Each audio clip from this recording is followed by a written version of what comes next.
आज हम नागरिकता के बारे में पढ़ेंगे। नागरिकता लोकतंत्रात्मक राज्य व्यवस्था को कानूनी स्वरूप प्रदान करता है। नागरिकता उस देश के निवासियों को कतिपय अधिकार, कर्तव्य और विशेषाधिकार प्रदान करता है जो विदेशियों को प्राप्त नहीं होते हैं। 26 नवंबर 1949 को संविधान सभा द्वारा संविधान को अंगीकृत किया गया था। तभी अनुच्छेद 9 तक यानी कि अनुच्छेद 5 से 9 तक नागरिकता संबंधी प्रावधान लागू किए गए थे। अनुच्छेद 5 से 8 जन्म, प्रव्रजन, एक स्थान से दूसरे स्थान को स्थायी रूप से निवास करने के आशय से जाना जाता है या अधिवास के आधार पर नागरिकता प्रदान करने की व्याख्या करता है। जबकि अनुच्छेद 9 विदेशी राज्य की नागरिकता ग्रहण कर लेने पर भारतीय नागरिकता के लोप करने का प्रावधान करता है। तो नागरिकता को अनुच्छेद नंबर 5 से 11 तक संविधान में लिखा गया है और नागरिकता के बारे में बताया गया है। और अनुच्छेद 5 से 8 इसको हम दो भागों में बांट के पढ़ेंगे, 5 से 8 और अनुच्छेद 9 से 11।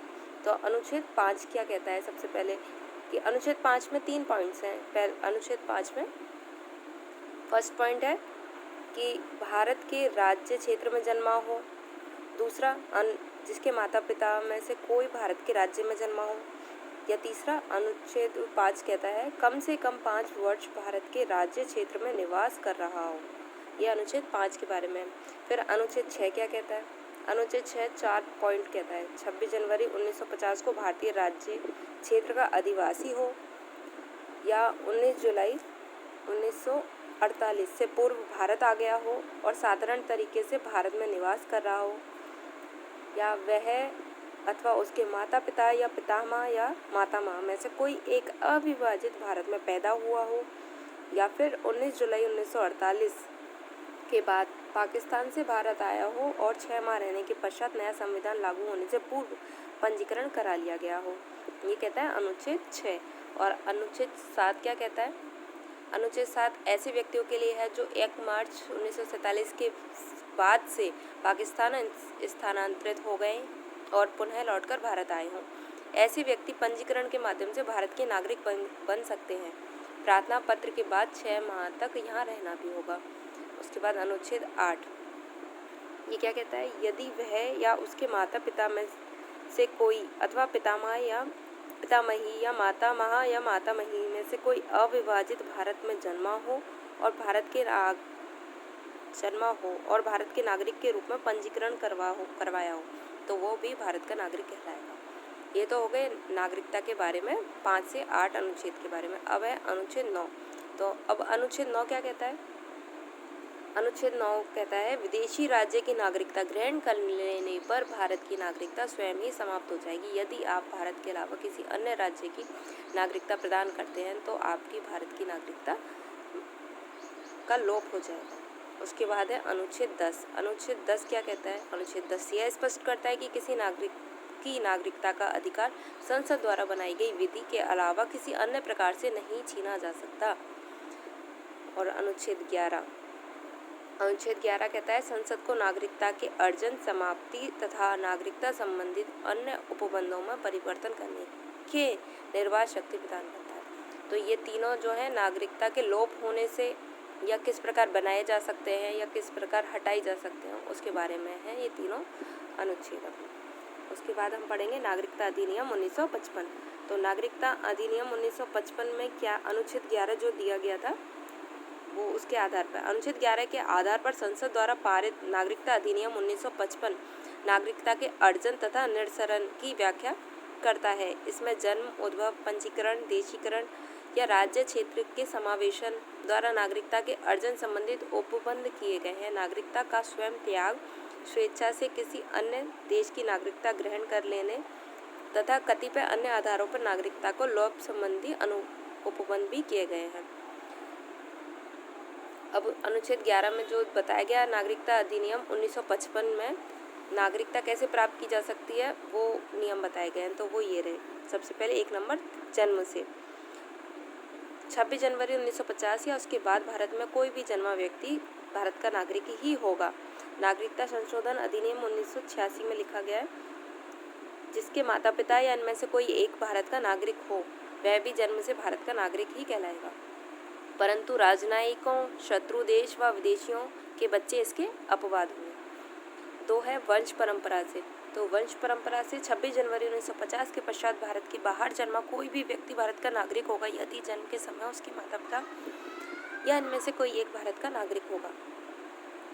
ये नागरिकता प्रदान करने का प्रावधान नागरिकता संशोधन अधिनियम 1992 द्वारा किया गया था। फिर नंबर 3 पंजीकरण द्वारा विदेशी व्यक्ति कतिपय शर्तों के साथ नागरिकता के लिए आवेदन कर सकते हैं। तो इसमें कुछ शर्तें दे रखी हैं। तो पंजीकरण कौन कर सकता है? नंबर 1 कम से कम 5 वर्षों से भारत के राज्य में निवास कर रहा हो। नंबर 2 विदेशी स्त्री नागरिक भारतीय नागरिक से शादी करे या भविष्य में करेगी तो वो पंजीकरण कर सकती है। नंबर 3 भारतीय जो अविभाज्य भारत से बाहर किसी देश में निवास कर रहा है। नंबर 4 भारतीय नागरिकों के नाबालिग बच्चे। नंबर 5 राष्ट्रमंडल देश के नागरिक जो भारत में रहते हैं या भारत सरकार में नौकरी कर रहे हैं। उसके बाद है देशीकरण से।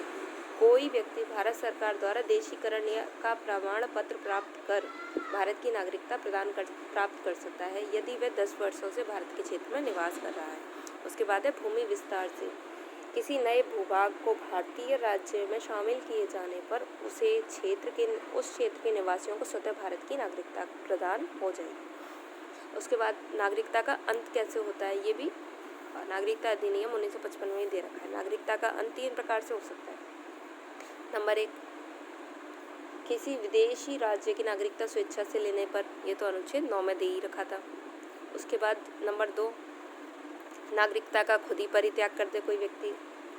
फिर नंबर 3 संसद द्वारा बनाई गई विधि, अनुच्छेद 10 में जो दे रखा है, संसद द्वारा बनाई गई विधि द्वारा भी नागरिकता का अंत किया जा सकता है। अब संसद द्वारा जो बनाया गया उसमें भी कुछ अलग अलग बताए गए कि संविधान किन आधारों पर किसी नागरिक को भारतीय नागरिकता से वंचित कर सकती है।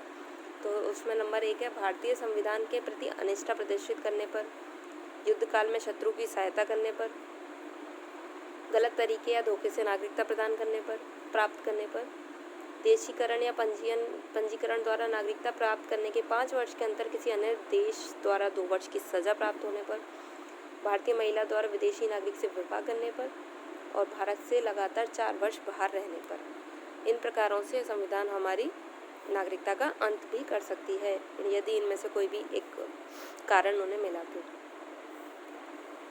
उसके बाद नागरिकता अधिनियम 2005। इस अधिनियम के अंतर्गत नागरिकता अधिनियम 1955 को संशोधित किया गया था। जो ये था इसको ही संशोधित किया गया नागरिकता अधिनियम 2005 के तहत। इसके तहत पाकिस्तान व बांग्लादेश को छोड़कर अन्य देशों में 26 जनवरी 1950 के बाद जाकर बसे भारतीय मूल के सभी नागरिक भारत के विदेशी नागरिक 26 जनवरी 1950 के बाद जाकर बसे भारतीय मूल के सभी नागरिक भारत की विदेशी नागरिकता प्राप्त करने के योग्य होंगे। किसी अपराध में लिप्त या संदिग्ध आचरण वाले प्रवासी भारतीयों को दोहरी नागरिकता नहीं मिल सकती। जैसे कि हमें पता है कि भारत का नागरिक एकल नागरिक ही होता है, एकल नागरिकता ही प्राप्त होती है, किंतु कुछ भारतीय मूल के लोगों को दोहरी नागरिकता प्रदान करना भी अपनी संसद कर सकती है। वो उसके बारे में हम बाद में जानेंगे। फिर नागरिकता संशोधन अधिनियम 2015। राष्ट्रपति द्वारा 6 जनवरी 2015 को से इस अधिनियम को लागू किया गया। 6 जनवरी 2015। तो इसमें भी 1955 में जो अधिनियम 1955 में कुछ संशोधन किए गए थे। तो कौन कौन से किए गए थे? नंबर 1 वर्तमान में भारतीय नागरिकता के लिए भारत में लगातार 1 वर्ष तक रहना अनिवार्य है। यदि केंद्र सरकार संतुष्ट है तो विशेष परिस्थितियों में इसमें छूट दी जा सकती है। नंबर 2 इस प्रकार की विशेष परिस्थितियों के बारे में लिखित रिकॉर्ड दर्ज करने के बाद 12 माह के लिए छूट दी जा सकती है, जो अधिकतम 30 दिन के लिए अलग अलग अंतराल पर दी जा सकेगी। नंबर 3 भारतीय नागरिकों के OCI नाबालिग बच्चों का प्रवासी भारतीय नागरिक के तौर पर पंजीकरण की शर्त उदार बनाई जाएगी। नंबर 4 ऐसे नागरिकों के बच्चे पोते पोतियों अथवा पोता पोतियों के लिए प्रवासी भारतीय नागरिक के तौर पर पंजीकरण का अधिकार होगा। नंबर 5 धारा 7 ए के तहत पंजीकृत प्रवासी भारतीयों के पति या पत्नी या भारतीय नागरिक के पति या पत्नी के लिए प्रवासी भारतीय नागरिक के तौर पर पंजीकरण का अधिकार होगा। तो ये नियम जो थे वो संशोधन किए गए थे नागरिकता अधिनियम 1955 में 2015 में। अब नागरिकता अधिनियम 2005 में मैंने एक बात बोली थी दोहरी नागरिकता, भारतीय मूल के कुछ लोगों को दोहरी नागरिकता, तो उसके बारे में बताती हूँ। भारतीय संसद ने दिसंबर 2003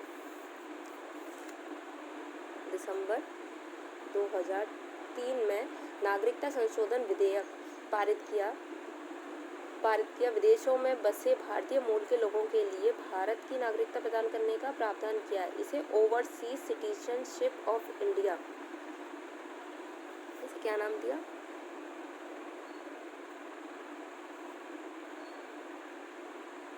ओवरसीज सिटीजनशिप ऑफ इंडिया, जिसे सामान्यतः दोहरी नागरिकता यानी कि दोहरी नागरिकता, ड्यूअल सिटीजनशिप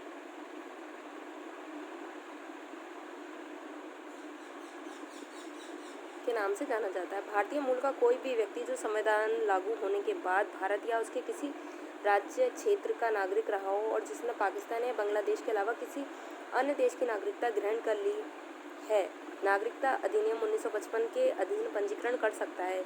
यदि उसके वर्तमान देश में दोहरी नागरिकता का प्रावधान है, पंजीकरण के पश्चात अगर वह अगले 5 वर्षों में कम से कम 1 वर्ष भारत में व्यतीत करता है तो वह भारत के नागरिकता का अधिकारी होगा। फिर पॉइंट नंबर 2, वर्तमान में America, Britain, Canada, France, Australia सहित 16 देशों में बसे भारतीय मूल के लोगों को दोहरी नागरिकता प्रदान की जा चुकी है। ऐसे लोग बिना पासपोर्ट के भारत में आने जाने का अधिकार रखते हैं, जबकि इन्हें मताधिकार, संवैधानिक पद प्राप्त करने और लोक नियोजन के अवसर में समानता अनुच्छेद 16 का अधिकार नहीं होगा। अप्रवासी भारतीयों को मत देने का अधिकार, अब देखते हैं अप्रवासी जो भारतीय उनको मत देने का अधिकार होता है कि नहीं। कि लोक प्रतिनिधित्व संशोधन अधिनियम 2010 द्वारा अप्रवासी भारतीयों को निर्वाचक नामावली में नाम दर्ज करवाने व चुनाव के दौरान मत देने का अधिकार प्रदान किया गया है तथा वह अप्रवासी भारतीय जिसने 18 वर्ष की आयु प्राप्त कर ली है तथा किसी दूसरे देश की नागरिकता ग्रहण कर ली है,